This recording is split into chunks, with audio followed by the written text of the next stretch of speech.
some kid was making popcorn at like 2 a.m.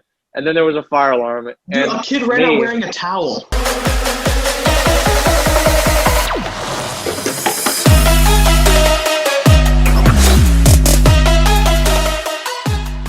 All jokes aside, like it was the dorm was a good time. It was a good time. I liked it. I mean, like 2 of us had an on-campus experience and 2 of us had an off-campus experience. I mean, like Ankit, like what did you think, bro? Like what did you like about it? Because there's a lot of things we could say. Okay, well, the thing, I liked it because number one, it was like, I mean, for all 4 of us, this whole thing is like a whole independent thing, you know, like having to live on our own, whole idea like that. But to me, I like the dorm experience the most because you meet a whole lot of people living in the dorm. Because I mean, you have obviously, at least for me, I lived in a suite, meaning you had 1 room, 2 people, another room, 2 people, and you had to share a bathroom. So like so you're basically living with 4 people if you think about it as in a suite. So that's 3. Oh, I mean, my roommate I live with now, so I knew him from high school, but like it's 2 other people that I don't know and that I got to meet and become friends with.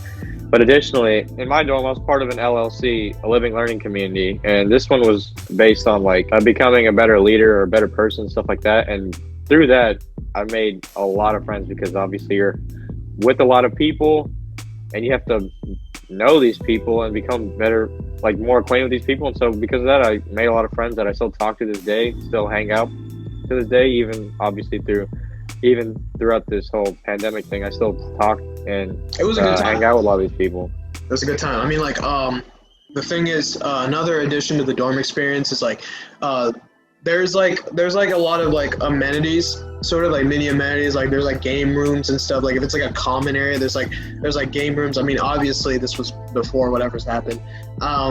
There's game rooms. There's a really nice cafeteria at A&M. There's the commons and yeah. And also, I really think if you have really been banking off of your parents all through your 18 years of life, it's an easier transition to being on your own, you know, because first of all, you know, you get your food cooked for you, you just have to pay for it. And also I think it's a lot easier. Yeah, something that I liked about your dorm like experience, because I was off campus, is definitely number one, the commute.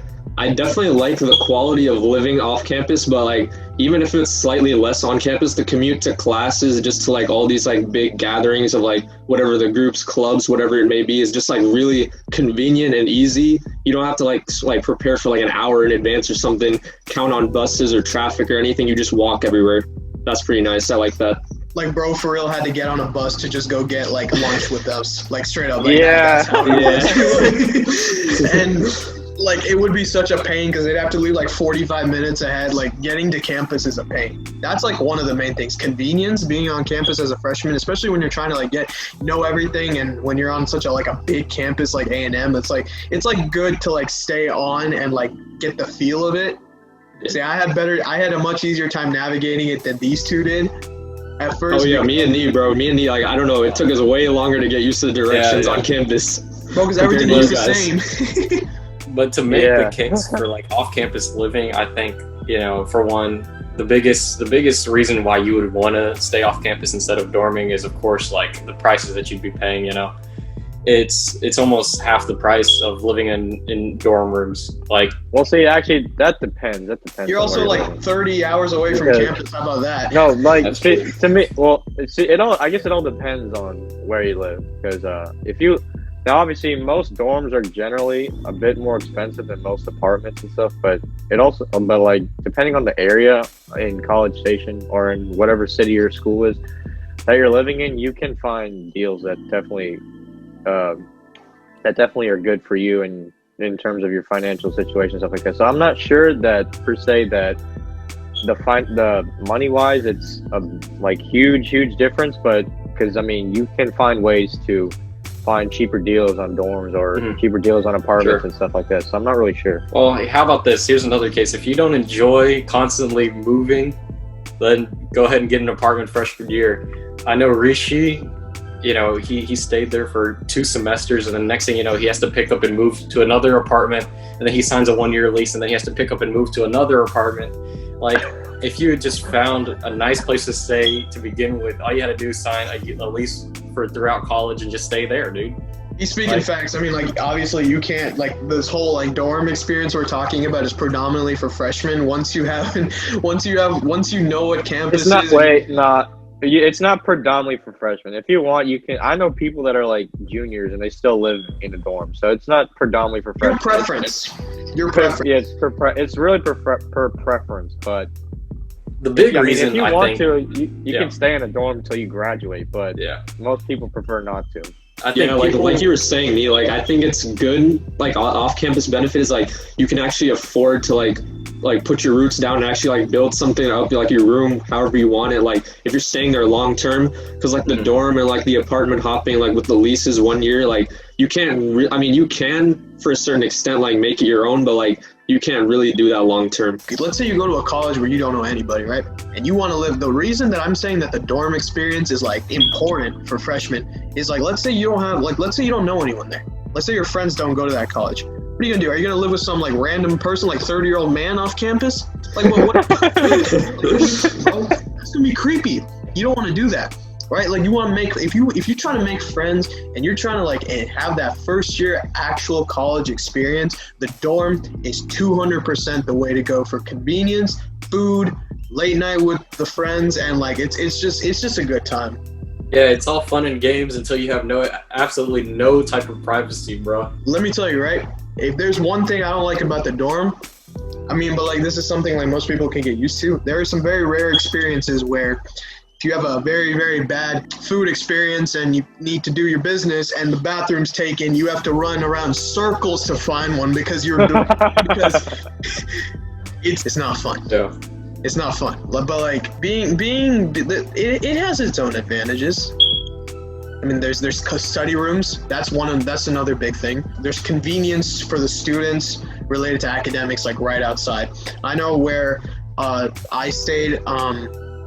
We actually didn't have like anything like that, but like the dorm right next to us did. I'll tell you what though, like if you truly want, independence and freedom and no type of rules, then go off campus. Because I remember I was visiting Ankit's, or it was either Ankit or Rishi's dorms, but they don't even allow rice cookers. They don't allow you to hang up posters and whatnot. They don't even let you to bring in your own fan, Like, there's a lot of different rules that you have to follow, and But some people bypass it. They don't really enforce it. They don't.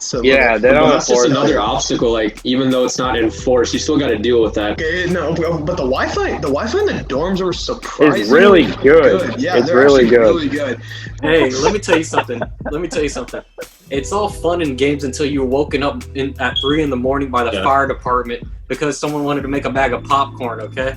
No, that's what I was about to say. That was the amount of fire drills I've had, bro. I hated that. It'll be like 3 p.m. and you're asleep, and next thing you know, you hear a fire alarm. But right, what Nee said, some kid was making popcorn at like 2 a.m. and then there was a fire alarm. And dude, a kid ran out wearing a towel. A towel. It was the most traumatic experience. And like me in my like sleeping state, like this was at 2 a.m. I like ran outside and there's like a kid just wearing a towel. And the apartment. I'm like, what is going on? Like, bro, you tend to like those are things that like stick with you, bro. That's what I'm They're telling funny. you. I mean, looking back, they're hilarious, but in the moment, man, they're horrid. They're horrible. But going off of what Rishi was talking about earlier about the academics, there's also like things they have things called here at A&M, that thing called open access labs. So it's a computer lab pretty much, and so you have access to pretty good like computers and other internet technologies in case like you can't afford or you might not have it with you because I don't know, you're dumb and you forgot. But like they have different things. They have like if you need something, you will find it at the dorms because there is ready access for you to these different kinds of things. As opposed to staying at home. Like, they have everything. Something I would like to point out, whenever I went on campus and like I was like near you guys' dorms, like the facilities, like the shops, like the mart or whatever that's called, I forgot, the Aggie Express and stuff, like the stuff there was really overpriced. For like I met you like everywhere like on campus. Like if you're off campus, like sure that means you probably have a car. You can just like go to the normal store and buy stuff at regular price. So that's something. Yeah, it's a bit over. Okay. Like literally, I'm not about to go. Like Dude, I lived on campus, and I luckily had the blessing of having transportation on my own. And let me tell you, half the time I could very well just go downstairs to Aggie Express and I could get a bag of Cheetos. But I chose to go to HEB, bro. I took my car and drove to HEB because a bag of Cheetos in Aggie Express was like at least like $6 or $7. Yeah. Another bad thing too is that I know if you receive a lot of mail, yeah, you might not want to stay in the dorms because you have to pay money to have your own little mailbox and whatnot. Then whenever to even get the mail, you got to stand in line for like 10, 15 minutes just to get your, letter that your mom wanted to send to you or Yeah, something. And on top of that, they close the mailbox at like 3 p.m. Yeah, and they're usually only open certain days of the week. Yeah, it's pretty tough, but yeah. Overall, like, okay, like looking on the hindsight of things, like the freshman year dorm experience, it's absolutely, I wouldn't say it's necessary, but it's recommended for good reason. So when they tell you, like, I was skeptical about it, like, oh, like, why do I need to like stay in a dorm? Like, I could very well like stay in an apartment, but staying on campus like actually gave me that college experience that it's like so. Hey, you get to make friends, you get to make connections, and if that's really important to you, stay on campus.